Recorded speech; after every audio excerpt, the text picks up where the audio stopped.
দর্শক স্বাগত জানাচ্ছি আমেরিকান পোস্টের বিশেষ আয়োজন আমেরিকান পোস্ট পডকাস্টে। আমেরিকা এবং বাংলাদেশের রাজনীতি, অর্থনীতি, খেলা, বিনোদন সহ যাবতীয় সবকিছু আলোচনায় থাকে আমাদের এই বিশেষ অনুষ্ঠানে। বিশেষ এই পডকাস্টে আজকে আমাদের সঙ্গে অতিথি হিসেবে যুক্ত হয়েছেন আমেরিকার ওয়াশিংটনে বাংলাদেশ দূতাবাসের প্রেস উইং মিনিস্টার সাংবাদিক গোলাম মুর্তজা। স্বাগত আপনাকে আমাদের আজকের আয়োজনে। আপনাকেও ধন্যবাদ। জি, অসংখ্য ধন্যবাদ। বাংলাদেশ বিষয়টাই মূলত আমাদের আলোচনায় আনতে চাই এবং সামনে যেহেতু নির্বাচন নিয়ে আসলে এত বেশি আলোচনা, এত বেশি জল্পনা কল্পনা, একেবারে সরাসরি আসলে প্রশ্নে চলে যেতে চাই গোলাম মুর্তজা।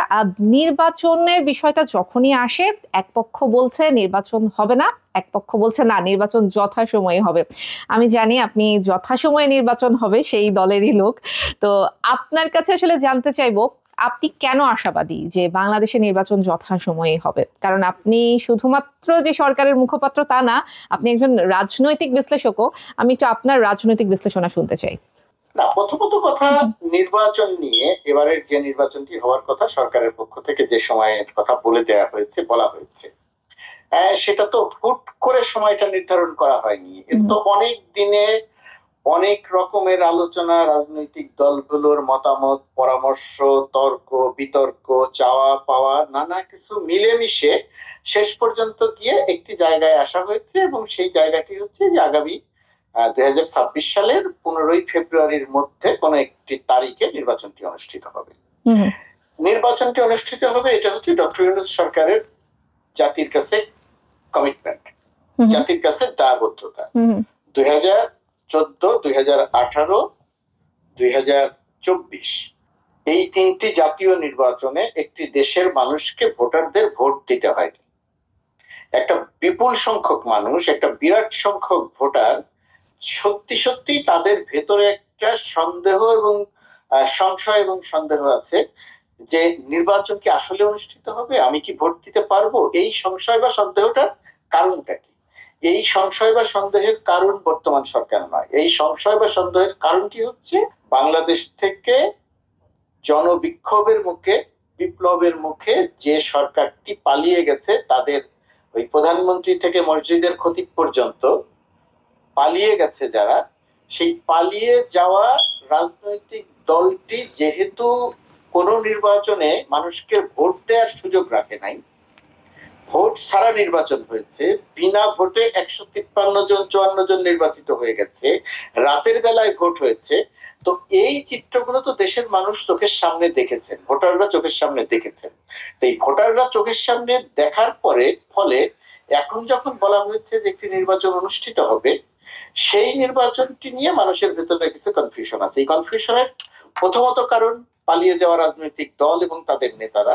দ্বিতীয় কারণ, এই যে দলটি পালিয়ে গেছে সেই দলটির কিছু শুভাকাঙ্ক্ষী, সেই দলটির প্রতি কিছু মানুষের যে দায়বদ্ধতা আছে, সেই দায়বদ্ধতার জায়গা থেকে তারা সরাসরি বলতে পারছে না যে তারা শেখ হাসিনার পক্ষে, তারা পালিয়ে যাওয়া পলাতক নেতা শেখ হাসিনার পক্ষে। তখন তারা আকারে ইঙ্গিতে ঘুরিয়ে এবং কোনো কোনো সময় সরাসরি বলছে যে নির্বাচন অনুষ্ঠিত হবে না। যেমন আমি কয়েকজন রাজনৈতিক বিশ্লেষক, কোট আনকোট রাজনৈতিক বিশ্লেষককে আমি বলতে শুনেছি, লিখে রাখেন ডক্টর মোহাম্মদ ইউনূস আগামী 5 বছরের মধ্যেও নির্বাচন দিবে না। কয়েকদিন আগে একজনকে বলতে শুনলাম, তিনি বলছেন আগামী ফেব্রুয়ারিতে আমি কোনো নির্বাচন দেখি না। এই কথার পরে যখন সরকারের পক্ষ থেকে এবং নির্বাচন কমিশনের পক্ষ থেকে যখন, এখন তো আলোচনার বিষয়, সম্ভাব্য তারিখে অনেকে বলছে, যখন বোঝা গেল যে হ্যাঁ তফসিলটি খুব দ্রুত ঘোষণা করা হবে, নির্বাচনের সুনির্দিষ্ট তারিখটি খুব দ্রুত সময়ের মধ্যে জানিয়ে দেয়া হবে, এখন তারা কথা ঘুরিয়ে বলছেন না নির্বাচন হতে পারে কিন্তু সেটা ভালো নির্বাচন হবে না। আরেকজনরা আবার বলছেন যে না, আওয়ামী লীগকে বাদ দিয়ে নির্বাচন হলেও, খেয়াল করে দেখবেন, আওয়ামী লীগকে বাদ দিয়ে নির্বাচন হলেও সেই সরকার টিকবে না। তার মানে কি? নির্বাচন হবেই না, 5 বছরের মধ্যে নির্বাচন দিবে না, ফেব্রুয়ারিতে কোনো নির্বাচন দেখি না। এখন বলা হচ্ছে ভালো নির্বাচন হবে না, নির্বাচন হলেও ভালো, যে আওয়ামী লীগকে ছাড়া সেই সরকার টিকবে না। তার মানেটা কি? তার মানেটা হচ্ছে তারা আসলে আওয়ামী লীগের পলাতক আওয়ামী লীগের পারপাস সার্ভ করছে। আওয়ামী লীগের, যেমন ধরেন এখানে যে কথাটি বলা হয়, আপনি হয়তো প্রশ্ন করবেন, যেহেতু প্রশ্ন করেছেন আমি সংক্ষেপে একটু বলে তারপরে আপনার অন্য প্রশ্নের জায়গায় যাই। যেমন আওয়ামী লীগ সহ নির্বাচন, আওয়ামী লীগ বাদে নির্বাচন বলা হচ্ছে।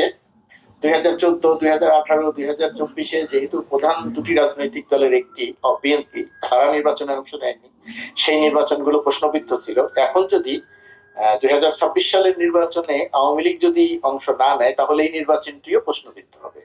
এটা হচ্ছে অতি সরলীকরণ। অতি সরলীকরণ মানে হচ্ছে বিএনপি 2014 নির্বাচনে অংশ নেয়, বিএনপির বিরুদ্ধে এমন অভিযোগ ছিল না যে তারা দেশ থেকে পালিয়ে গেছে, বিএনপির বিরুদ্ধে এমন অভিযোগ ছিল না যে তারা গণহত্যা করেছে, বিএনপির বিরুদ্ধে এমন অভিযোগ ছিল না যে তারা কি বলবো মানুষ গুম করেছে। তো এখন আওয়ামী লীগকে সহ নির্বাচন সম্ভব নয় কেন? আওয়ামী লীগকে সহ নির্বাচন সম্ভব নয় তার কারণ, প্রথমত কথা, তারা পালিয়েছে। দ্বিতীয়ত কথা, এই দলটির বিরুদ্ধে মানবতা বিরোধী অভিযোগ আনা হচ্ছে দলের নেতাদের বিরুদ্ধে, প্রধানমন্ত্রী থেকে শুরু করে নেতাদের বিরুদ্ধে। এখন মানবতা বিরোধী অপরাধ, এবং এটা শুধুমাত্র বাংলাদেশই আনেনি, এটা জাতিসংঘ দ্বারা স্বীকৃত। আপনি 1400 হত্যাকাণ্ডের সংখ্যা নিয়ে তর্ক বিতর্ক করতে পারবেন।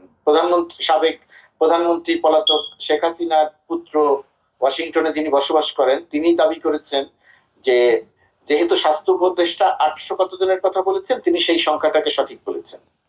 আমরা যদি তর্কের জন্য ধরে নেই যে 800 850 মানুষকে হত্যা করেছে শেখ হাসিনা সরকার, শেখ হাসিনা, তো এই যে মানুষ হত্যা, তো এই মানুষ হত্যার দায়ে তাদের বিচার হচ্ছে। একটি মামলার রায় হয়েছে, আরো মামলা চলমান আছে। এই বিচার প্রক্রিয়াটা চলবে, এই বিচার প্রক্রিয়া চলাকালীন তাদের তো নির্বাচনে অংশ নেওয়ার কোনো সুযোগ নেই। বিচার প্রক্রিয়া শেষ হবে, শেষ হওয়ার পরে আওয়ামী লীগ যদি, যারা দণ্ডিত হবে তারা নির্বাচনে অংশ নিতে পারবে না, খুব স্বাভাবিক। তারপরের আওয়ামী লীগ যদি মনে করে যে তারা এইভাবে রাজনীতি করবে, তারা এইভাবে দেশে রাজনীতি করবে, এইভাবে তারা নির্বাচনে অংশ নিবে, তখন ভাবা যেতে পারে যে সেই দলটি রাজনীতি করার সুযোগ পাবে কিনা, নির্বাচনে অংশ নেওয়ার সুযোগ পাবে না। এখন মানবতা বিরোধী পলাতক একটি রাজনৈতিক দল, সেই দলের নেতা দিল্লিতে বসে প্রতিদিন মানুষ হত্যা করার হুমকি দেয়।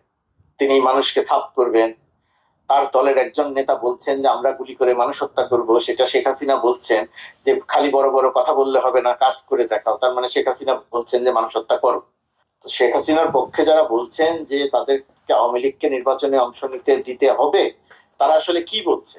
হাসিনা তো নির্বাচনে অংশ নিতে চাইছে না, হাসিনা তো দেশে রাজনীতি করতে চাইছে না, হাসিনা সরাসরি প্রধানমন্ত্রী হতে চায় আবার, আর দেশের মানুষ হত্যা করতে চায়। তার মানে হাসিনা বা আওয়ামী লীগকে যারা নির্বাচনে অংশ নেওয়ার সুযোগ করে দেওয়ার কথা বলেন, তারা আসলে হাসিনাকে আমন্ত্রণ জানান যে সে যেহেতু 1-1.5 হাজার মানুষ হত্যা করে পালিয়েছে, আরো মানুষ সে হত্যা করতে চায়, সেই হত্যা করার সুযোগটা তাকে দেওয়া হোক। জি, কিন্তু গোলাম মুর্তজা, একদম নির্বাচনের আগে আগে দেশে যে একটা ভাইব তৈরি হওয়ার কথা, সেই ভাইবটা আমরা দেখতে পাচ্ছি না। আবার এক পক্ষ বলছেন যে বেগম জিয়ার যেহেতু শারীরিক অবস্থা এরকম, বিশেষ করে এনসিপি থেকে এ ধরনের একটা দাবি আসছে যে এই মুহূর্তে আসলে নির্বাচন পেছানোর ব্যাপারেই হচ্ছে যে এক পক্ষ আগ্রহী। এই সবকিছু মিলিয়ে আসলে নির্বাচন সঠিক সময়ে হবে, সেই জায়গাটা কি কিছুটা প্রশ্নবিদ্ধ হয় কিনা? না, নির্বাচন সঠিক সময় হবে সেটা নিয়ে প্রশ্ন তৈরি হয় না, প্রথমত কথা। দ্বিতীয়ত কথা, বাংলাদেশের নির্বাচন সাধারণত একটা উৎসবের মতো জায়গায়, একই সঙ্গে উৎসব থাকে, একই সঙ্গে ছোটখাটো কিছু সাংঘর্ষিক অবস্থা তৈরি হয়, সাংঘর্ষিক ঘটনা ঘটে, সবকিছু মিলিয়ে নির্বাচন নিয়ে একটা ডামাডোল শুরু হয়। আপনি যেটা বলছেন যে সেটা এবার এখনো শুরু হয়নি, সেটা আবার এবার এখনো শুরু হয়নি, এটা আংশিক সত্য, পুরোটা সত্যি নয়। আমি কয়েকদিন আগে বাংলাদেশে গিয়েছিলাম, আমি গ্রামে গিয়েছি, গ্রামে গিয়ে দেখলাম যে নির্বাচন নিয়ে মানুষের ভেতরে ব্যাপক আগ্রহ কৌতূহল আছে, নির্বাচন নিয়ে আলাপ আলোচনা, তর্ক বিতর্ক এটা আছে, এবং এই তফসিল ঘোষণা করার পরে গিয়ে সেটা আরো চূড়ান্ত হয়ে যাবে, 1 নাম্বার।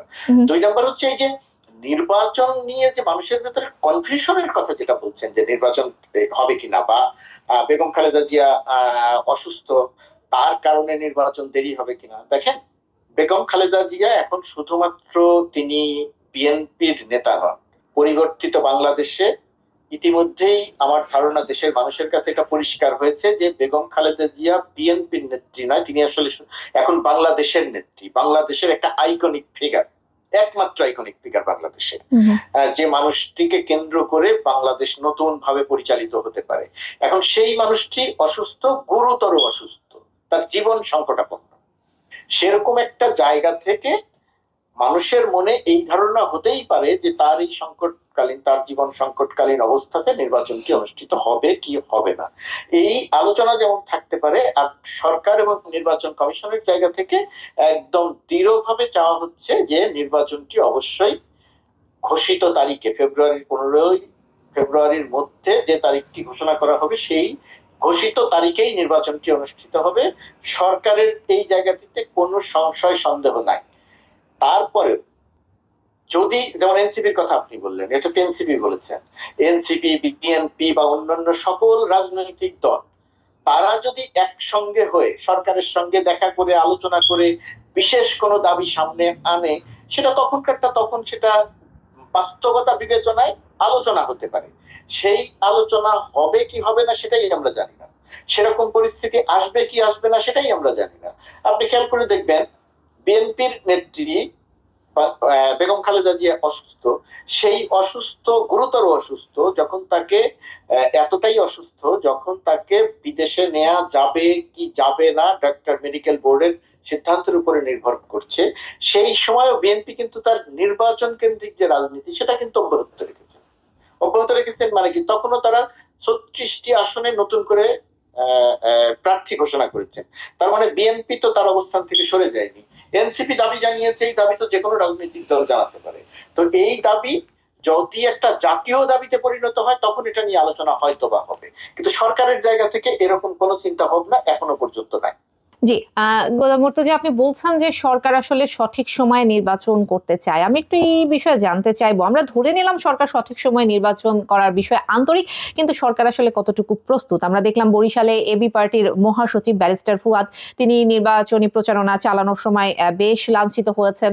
বিএনপির দুই পক্ষের মধ্যে আমরা দেখছি যে দলীয় অভ্যন্তরীণ কোন্দলের কারণে একজন কর্মী নিহত হয়েছে, এবং বিভিন্ন জায়গায় আমরা গত এক বছরে দেখেছি প্রচুর পরিমাণে মব সৃষ্টি হয়েছে। এবং প্রশাসন যে সরকারের নিয়ন্ত্রণে ছিল না, এটা কিন্তু একরকম বলা যায় যে সাধারণ মানুষের মধ্যে এই বিশ্বাসটা কিন্তু খুব ভালোভাবে, শক্তভাবে গেঁথে গেছে।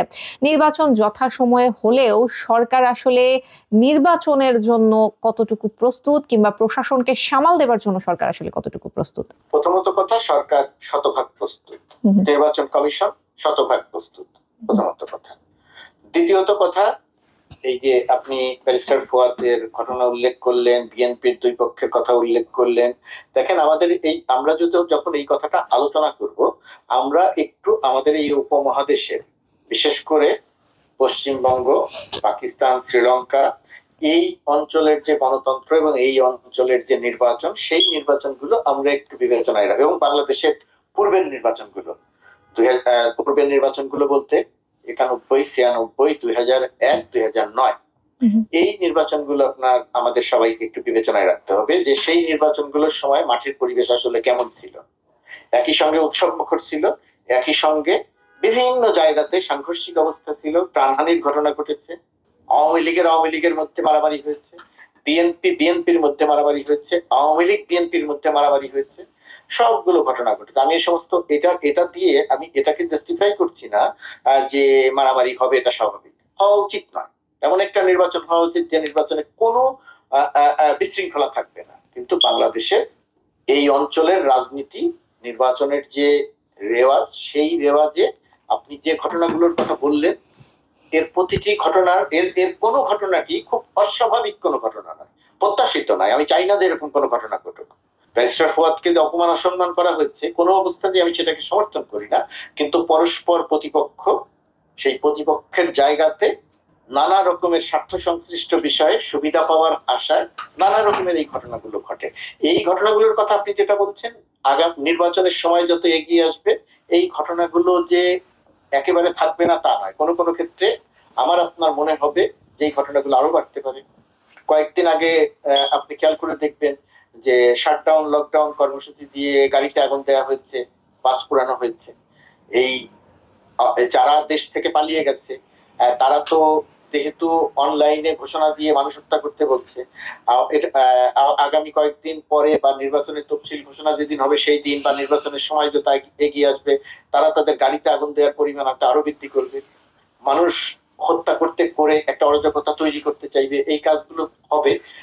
সেই কাজগুলো বিবেচনায় নিয়েই এই সমস্ত অঘটন, এই সমস্ত দুর্ঘটনা, এই সমস্ত অপকর্মগুলো বিবেচনায় নিয়েই সরকার নির্বাচন করার ব্যাপারে শতভাগ প্রস্তুত আছে। যে কথাটা আপনি বলছেন আরো অনেকেই বলেন, এটা খুব অস্বাভাবিক নয় যে প্রশাসন সরকারের নিয়ন্ত্রণে আছে কিনা। মবের কথা বলছেন যে সেটা সরকার নিয়ন্ত্রণ করতে পারছে না। যদি আপনি বলেন যে সরকার নিয়ন্ত্রণ করতে পারছে, আমি যদি বলি যে পারছে, কোথাও কোনো সমস্যা নাই, তাহলে সেটা বাস্তবতার সাথে মিল থাকবে না। আমি সরকারের অংশ, কিন্তু বাংলাদেশ বিচ্ছিন্ন কোনো মানুষ নই। আমি সরকারের অংশ, কিন্তু এর অর্থ এই নয় যে যেটা বাস্তব নয় সেটার পক্ষে আমি কথা বলবো। আমি হয়তো অনেক কথা বলি না, আমি হয়তো অনেক ক্ষেত্রে চুপ থাকি, কিন্তু এর অর্থ এই নয় যে আমি অপকর্মটাকে সমর্থন করি, যেই করি।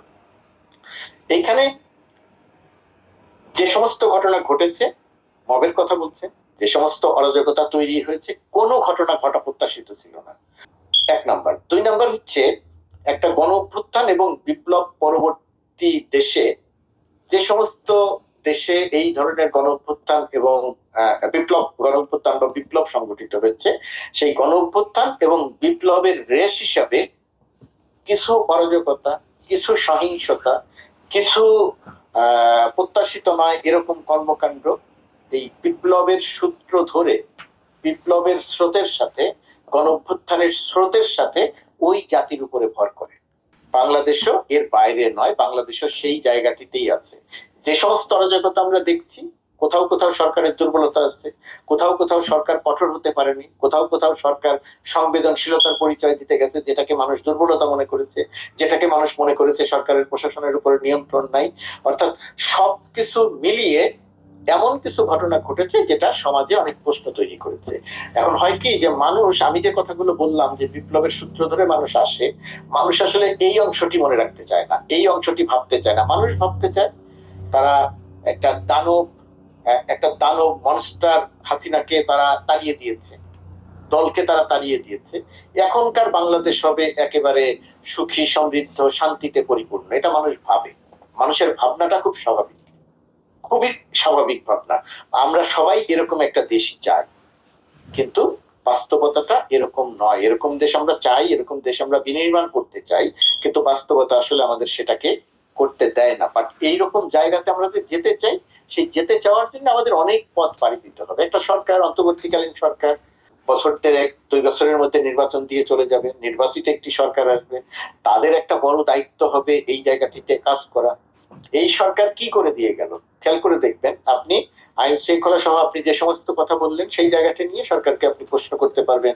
সরকারের অংশ হিসেবে আমি হয়তো সেটাকে কিছু অস্বীকার করব, কিছু স্বীকার করব, কিন্তু এই সরকারের আপনি যে জায়গাটা নিয়ে প্রশ্ন তুলবে, যে জায়গাটা নিয়ে সরকারকে আপনার প্রশংসা করতে হবে, কৃতিত্ব দিতে হবে, এখন যদি আমরা নাও দেই ভবিষ্যতে দিতে হবে, সেটা হচ্ছে একটা ভঙ্গুর অর্থনীতি, আর্থিক খাতের যে লুটপাট, রিজার্ভের যে করুণ পরিস্থিতি, এই সমস্ত জায়গাতে সরকার মোটামুটি ভাবে আর্থিক খাতে একটা শৃঙ্খলা ফিরিয়ে এনেছে, আর্থিক খাতে মোটামুটি ভাবে একটা শক্ত অবস্থান তৈরি করে ফেলেছে। আমি যখন গত এপ্রিল মাসে ওয়াশিংটনে আসি, সেই সময়েও দেশে ডলার সংকট তীব্র ছিল, তার আগে আরো তীব্র ছিল। কিন্তু এখন যদি আপনি বাংলাদেশের দিকে তাকিয়ে দেখেন, ডলার সংকটটা মোটামুটি না, ডলার সংকট মিটিয়ে ফেলেছে, রিজার্ভের অবস্থা ভালো, আপনার অর্থনীতির অবস্থা আমি একেবারে ভালো বলবো না, কিন্তু মোটামুটি ভালো। অর্থাৎ এই সমস্ত জায়গাতে বর্তমান সরকার একটা ভালো জায়গা রেখে যাবে আগামী যে নির্বাচিত সরকার আসবে তার জন্য। সরকার একটা ভঙ্গুর অর্থনীতি পেয়েছিল, মোটামুটি মজবুত একটা অর্থনীতি সরকার রেখে যেতে পারবে। তো আপনার এই দিকগুলো আছে, খালি শুধুমাত্র মব বললে তো হবে না। মবের পাশাপাশি যে সমস্ত ভালো কাজ হলো সেইগুলোর কথাও একটু আমরা যদি স্মরণে রাখি। গণমাধ্যমের কাজ প্রশংসা করা নয়, আমি সেটা বলি না যে আপনারা প্রশংসা করেন, গণমাধ্যম প্রশংসা করবে, সরকারের কাজই তো ভালো করা। তো সেই জায়গাটিতে আমার ধারণা যে কিছু উদাহরণ তৈরি করে রেখে যাবে সরকার, কিছু নজির তৈরি করে রেখে যাবে। কিন্তু গোলাম মুর্তজা, আমি যদি গত 1 থেকে 1.5 বছর, গত 1 বছরের যে হিসাব কিংবা গত 1 বছরের যে পর্যবেক্ষণ আমরা দেখি যে আমরা শেখ হাসিনার সময় অনেক বেশি নির্যাতিত ছিলাম, অনেক বেশি অত্যাচারিত ছিলাম। আমি একজন গণমাধ্যম কর্মী হিসেবে যেই কথাগুলো বলতে চেয়েছি, আপনার সাথে আমি অনেকবার টকশো করেছি, আমি হয়তো যে কথাগুলো বলতে চেয়েছি আমি বলতে পারিনি, আপনি হয়তো যে কথাগুলো বলতে চেয়েছেন আপনি সেই কথাগুলো বলতে পারেননি। আমরা জুলাই অভ্যুত্থানের পরে আশা করেছিলাম সেই পরিস্থিতি পাল্টাবে। আমি গণমাধ্যমের বিষয়টাতে আবারও ফোকাস দিচ্ছি, যেহেতু আমরা দুইজনই গণমাধ্যম কর্মী। সেই পরিস্থিতি কিন্তু পাল্টায়নি। গণমাধ্যম আগেও পরাধীন ছিল, এই সরকারের সময় এসেও গণমাধ্যম পরাধীন। আগেও দেখা যেত যে সাবেক সরকার প্রধানকে আমরা কোনো প্রশ্ন করতে পারতাম না, আমাদেরকে প্রশ্ন লিখে দেয়া হতো প্রধানমন্ত্রী সংবাদ সম্মেলনে যাবার আগে, এবং খুব বেশি হচ্ছে আমরা চোখে চোখে থাকতাম। আমরা এই সরকারের সময়েও তেমনটাই দেখছি, এমনকি সরকারের উপদেষ্টাকে প্রশ্ন করার অপরাধে চাকরি চলে যাচ্ছে সাংবাদিকদের, এবং বিভিন্ন হাউসগুলোতে গণমাধ্যম কর্মীরা নির্যাতিত হচ্ছে, সরকারপন্থী গণমাধ্যম কর্মীদেরকে সরিয়ে দেয়া হচ্ছে। এই ধরনের অভিযোগগুলো খুব বেশি জোরালো হচ্ছে। গণমাধ্যম তো তার স্বাধীনতাটা আসলে পেল না। আমি গণমাধ্যমটাকে উদাহরণ হিসেবে ধরলাম। পরিবর্তনের জায়গাটা আপনি আসলে কোথায় দেখেন? প্রথমত কথা, আপনি যে কথাগুলো বললেন এই কথাগুলোর উত্তরটা আমি কিভাবে দিব বুঝতে পারছি না। যেমন ধরেন, আমাদের পলাতক প্রধানমন্ত্রী হাসিনার যে কোনো ধরেন হাসিনার একটা রোগ হয়েছে, এটা যদি আপনার সুনামগঞ্জের হাওরের মধ্যে একটা টং ঘরে বসে কেউ যদি ফেসবুকে 3টা শব্দ লিখত, 2 থেকে 3 ঘন্টার মধ্যে ওই লোকটি বা ওই ছেলেটিকে গ্রেপ্তার করা হতো। মানে যদি এরকম একটা কিছু লিখতো, তার পরিবারের সামান্যতম কোনো কিছু, সজীব ওয়াজেদ জয়, পুতুল, তার বোন রেহানা, রেহানার ছেলে মেয়ে, যে কোনো একটা কিছু বললে তার সাথে সাথে তাদেরকে গ্রেপ্তার করা হতো, ডিজিটাল নিরাপত্তা আইনে মামলা দেওয়া হতো। এই ছিল সেখানের চিত্র। আর এখনকার চিত্রটা কি? আপনি যে টেলিভিশনে প্রোগ্রাম করতেন, আপনার সঙ্গে হ্যাঁ আমরা প্রোগ্রাম তো অনেক অনেক প্রোগ্রাম করেছি, সেই সময়ের বাস্তবতার এখনকার বাস্তবতা কি? আপনি দেখেন বাংলাদেশের টেলিভিশন গুলোতে, আমি এই মাঝে মধ্যেই শুনি বলা হচ্ছে ডক্টর ইউনূস জালিয়াত, বলা হচ্ছে ডক্টর ইউনূস কোনো কথা রাখেন না, এরকম আরো এমন এমন অভিযোগ করা হচ্ছে। আপনি কি এর সামান্যতম কোনো শব্দ হাসিনা, হাসিনার পরিবার অথবা হাসিনার মন্ত্রীদের সম্পর্কে বলতে শুনেছেন কখনো? কিন্তু মুর্তজা ভাই, মানে শেখ হাসিনার এই পরিস্থিতি কিন্তু আমরা 2000, আমার যতদূর মনে পড়ে আমার সাংবাদিকতার অভিজ্ঞতা, আমি কিন্তু 18-র আগেও শেখ হাসিনার সরকারকে এভাবে দেখি নাই। এই পরিস্থিতিতে কিন্তু শেখ হাসিনা কিংবা সরকার 15 বছরে গিয়েছে, তাই না? বর্তমান সরকারের বয়স তো মাত্র 1 বছর। আমি সেটা বলছি না। 15 বছরের মধ্যে 2009 সাল থেকে 1-2 বছর পর্যন্ত মোটামুটি সহনশীল ছিল শেখ হাসিনা সরকার, মোটামুটি। তারপর থেকে তারা তাদের পরিবার নিয়ে একটা টো শব্দ কেউ কোথাও করতে পারেন, আপনি আমাকে দেখাতে পারবেন না। আপনি যে টেলিভিশনে কাজ করতেন সেই টেলিভিশনেও দেখাতে পারবেন না, বাংলাদেশের পত্রিকাতেও দেখাতে পারবেন না। কিন্তু বর্তমান সরকারের সময়ে সরকার প্রধান থেকে শুরু করে যে কোনো উপদেষ্টাকে নিয়ে যে কোনো সমালোচনা করা যায়। উপদেষ্টাকে প্রশ্ন করার কারণে চাকরি চলে গেছে, এই জায়গাটির ব্যাখ্যাটা হচ্ছে এইরকম আমার কাছে। আপনি যেমন গণমাধ্যমকে দেখেন, আমিও তো গণমাধ্যমেরই একজন, গণমাধ্যমকে দেখি। গণমাধ্যম 15 বছর ধরে, 16 বছর ধরে গণমাধ্যমের দায়িত্ব পালন করেনি।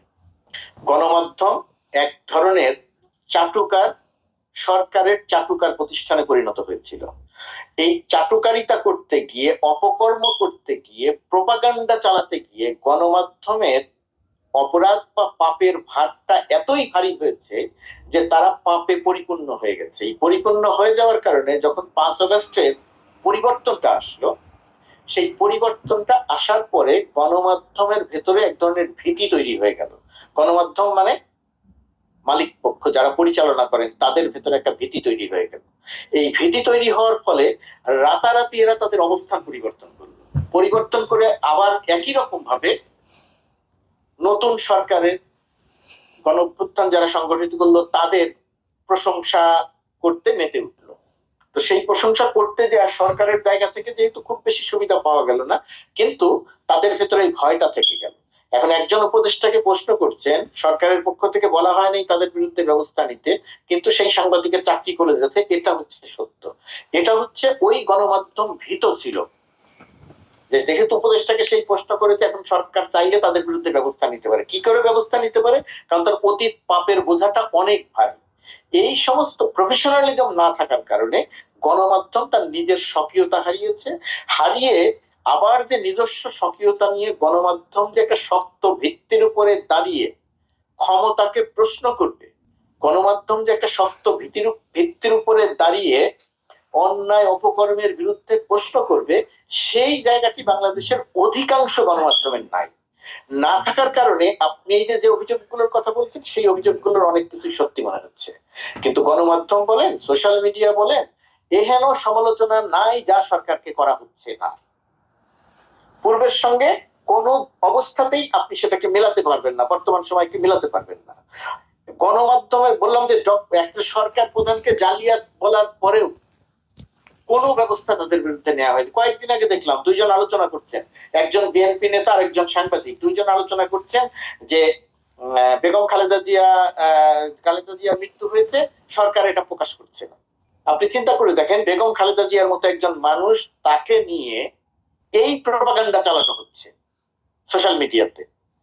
এই প্রপাগান্ডা চালানোর পর এখন কি হয়? বেগম খালেদা জিয়ার মতো একজন মানুষকে নিয়ে তো আপনি এই প্রপাগান্ডা চালাতে পারেন না, কাউকে নিয়েই পারেন না, তাকে নিয়ে তো পারেনই না। তো এখন সরকারের জায়গা থেকে কি করা দরকার ছিল? সরকারের জায়গা থেকে যদি ওই রাজনীতিবিদ আর সাংবাদিককে যদি প্রশ্ন করা হতো যে তোমরা এটা কেন প্রচার করলা, কারণ দর্শক, বা তোমরা কেন এটা মিথ্যা কথা বললা, বা তাদের যদি গ্রেপ্তার করা হতো, কি হতো? সারা সারা সব সব জায়গাতে একটা হইচই শুরু হয়ে যেত, এই দেখো গণমাধ্যমের গলা চিপে ধরেছে। আর সরকার কি করেছে? সরকার একদম চুপ, সবকিছুকে স্বাধীন করে দিয়েছে, মিথ্যা বলারও স্বাধীনতা দিয়েছে। সরকারকে গালি দেওয়ার স্বাধীনতা দিয়েছে, উপদেষ্টাদের গালি দেওয়ার স্বাধীনতা দিয়েছে, প্রধান উপদেষ্টাকে গালি দেওয়ার স্বাধীনতা দিয়েছে, সবকিছুকে স্বাধীন করে দিয়েছে। এখন জনগণ বিচার করে নিবে যে কোনটা সত্যি কোনটা সত্যি নয়। সুতরাং সরকারের জায়গা থেকে গণমাধ্যমকে কোনো একটা সংবাদ প্রকাশ করতে বলা হয়েছে, অথবা কোনো একটি সংবাদ প্রকাশ থেকে বিরত থাকতে বলা হচ্ছে। বর্তমান সময়ে এরকম কোনো কিছু ঘটছে না। কোনো গণমাধ্যমে কোনো গোয়েন্দা সংস্থা থেকে ফোন করা হয় না, ডিজিএফআই কোনো কিছু সাপ্লাই দেয় না, ডিজিএফআই কোনো কল রেকর্ড এখন সাপ্লাই দেয় না, দিয়ে বলে না যে এটা তোমরা প্রচার করো। এখন যে কল রেকর্ড গুলো দেখছেন, এটা শেখ হাসিনার সময় করা। এটা আন্তর্জাতিক অপরাধ ট্রাইব্যুনাল এটা সংগ্রহ করেছে বিশেষ ভাবে, সেটার কিছু কিছু অংশ এখন প্রচার হচ্ছে। নতুন করে ডিজিএফআই কল রেকর্ড করে সেটা আমাদের গণমাধ্যমকে দিচ্ছে যে তোমরা এটা প্রচার করো, সেরকম কোনো ঘটনা এখন বাংলাদেশে ঘটছে না। আপনি বর্তমান সরকারের সমালোচনা নিশ্চয়ই করা যাবে, অনেক দিক নিয়ে করা যাবে, কিন্তু গণমাধ্যমকে শেখ হাসিনার সময়ে যেমন ছিল সেটার সঙ্গে মিলিয়ে যদি সমালোচনা করা হয়, আমার ধারণা বর্তমান সরকারের প্রতি সুবিচার করা হবে না।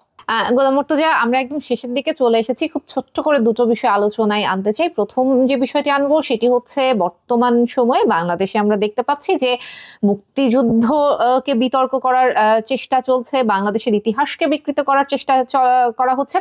সরকারের বিরুদ্ধে অভিযোগ, সরকার সম্ভবত কিছুটা মানে জনপ্রিয়তার রাজনীতি আমরা যেটাকে বলি, সেই দিকে কিছুটা ঝুঁকতে চাইছে কিনা, কিংবা এই বিষয়গুলোকে দমন করার বিষয়ে সরকারের খুব একটা আন্তরিকতাও কিন্তু আমরা দেখতে পাচ্ছি না। বাংলাদেশে থেকে আসলে মুক্তিযুদ্ধ বিরোধী যে বিষয়গুলো আমরা বারবার দেখতে পাচ্ছি, বারবার আলোচনায় আসছে, বারবার সমালোচনায় আসছে, সরকারের পক্ষ থেকে কোনো রকম কোনো ব্যবস্থা নেওয়া হচ্ছে না, এই বিষয়টিকে কিভাবে দেখেন? প্রথমত কথা, ব্যবস্থা নেওয়া এবং দমন পীড়ন করা, এই নীতিতে বর্তমান সরকার, ডক্টর ইউনূসের সরকার বিশ্বাস করে না। ধরুন কেউ একজন বা একটি পক্ষ 1971 সাল মুক্তিযুদ্ধ নিয়ে ব্যঙ্গ বিদ্রুপ কটাক্ষ করল। মুক্তিযুদ্ধ কি, 1971 সাল কি? আমি আপনি যে বাঙালি, বাংলাদেশি, বাংলাদেশের মানুষ, এরকম যে 17 কোটি মানুষ আছে, সেই 17 কোটি মানুষের সবচেয়ে গৌরবের অধ্যায়, সবচেয়ে গৌরবময় অধ্যায়, মানে জন্ম পরিচয় 1971 মুক্তিযুদ্ধ। এখন সেই মুক্তিযুদ্ধ নিয়ে কেউ একজন বা কয়েকজন বা একটি পক্ষ কটাক্ষ করলো, মুক্তিযুদ্ধকে একটু অসম্মান করার চেষ্টা করলো।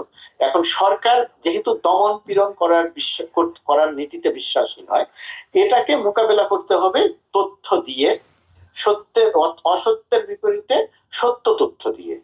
দমন পীড়ন করে কারো মুখ বন্ধ করে সম্মান অর্জন করা যাবে না, এবং এই সমস্ত কটাক্ষ করে মুক্তিযুদ্ধ তাহলে দেখেন বাংলাদেশে মুক্তিযুদ্ধের ইতিহাস বহু বছর ধরে নানাভাবে বিকৃত করার চেষ্টা করা হয়েছে। আপনি কি অনেক সময় মনে হয়েছে যে এটা একেবারে মুছে দেয়া গেল, কিন্তু কোনো কিছু মুছে দেয়া যায়নি ইতিহাস থেকে। সবকিছু ইতিহাসের যার যার জায়গাতে আছে।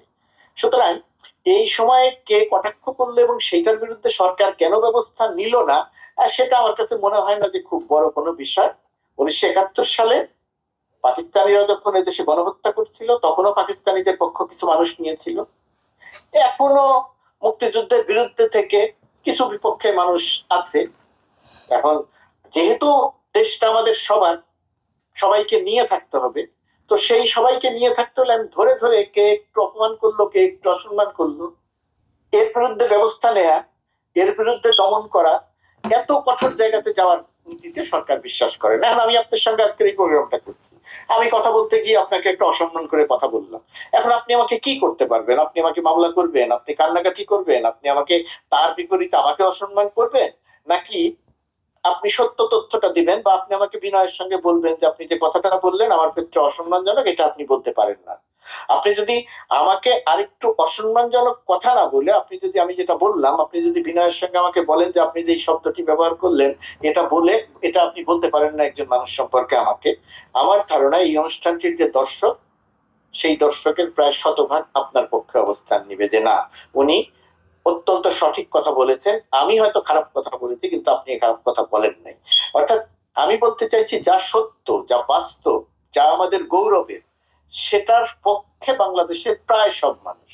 অল্প কিছু মানুষ যদি এটাকে নিয়ে কটাক্ষ করে, অল্প কিছু মানুষ যদি এটাকে নিয়ে প্রশ্ন তুলতে চায়, তুলতে পারে, তার স্বাধীনতা আছে। সব স্বাধীনতা থাকা উচিত নয়, আমি বিশ্বাস করি, আপনার সাথে একমত।